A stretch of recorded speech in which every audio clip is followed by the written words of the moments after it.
26 September রাজধানী central road এলাকার পাশাপাশি 3টি দোকানে চুরির ঘটনা ঘটে। এই ঘটনার তদন্তে নেমে পূর্ব আগরতলা থানার পুলিশ 6 জনকে গ্রেপ্তার করতে সক্ষম হয়।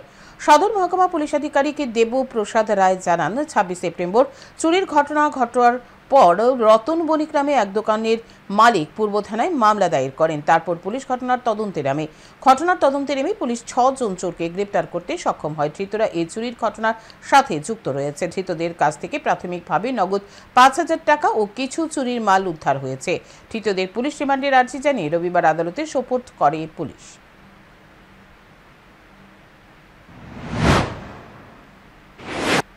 গতকালকে আপনারা তো জানেন, আমরা একটা গাড়ি থেকে 355 কেজি গাঁজা উদ্ধার করতে সক্ষম হয়েছি এবং পাশাপাশি গাড়ির ড্রাইভারকেও আমরা অ্যারেস্ট করেছি। তাকে জিজ্ঞাসাবাদ করার পর আমরা আরও 3 জনকে ধরতে পারি, যাদের নাম হচ্ছে বিজয় দাস, প্রদীপ দেব এবং রাজু পাল।